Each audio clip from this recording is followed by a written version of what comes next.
Hey guys, welcome to another video. In this video, we'll be solving another bell-based program. So let's start.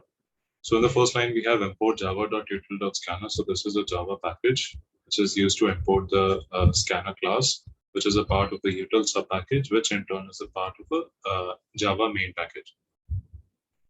The second line, class electric bill. So this is the class initialization, and then we have bracket, which signifies the start of a new block of code. In the third line, we have static string and we have static int units. So this is basically variable initialization. So this is variable initialization.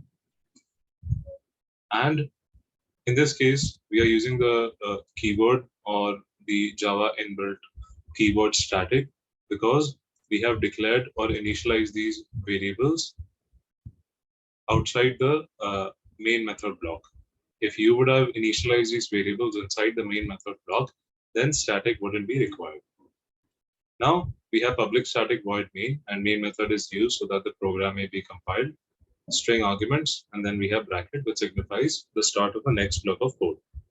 Now we have scanner, scan is equal to new scanner system.in. Now the system.in part of the code is used so that the program may help the program to help the user to enter a value in the program. Then we have the variable n, which is initialized earlier of data type string. The n is of data type string and scan dot next line. So the dot is used as a communication link between scan and next line.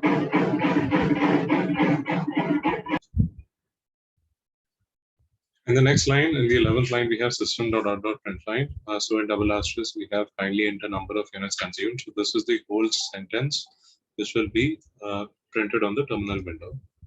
Units is equal to scan.nextInt. Now the input that the user will have to enter will be the data type int, and this will be stored in the units variable, which is of int data type. Now note that the static does not count as a data type. It is not a data type, neither primitive. It is not a primitive data type.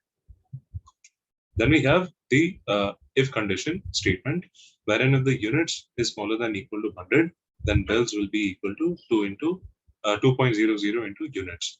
Now the note that the units will be entered by the user itself.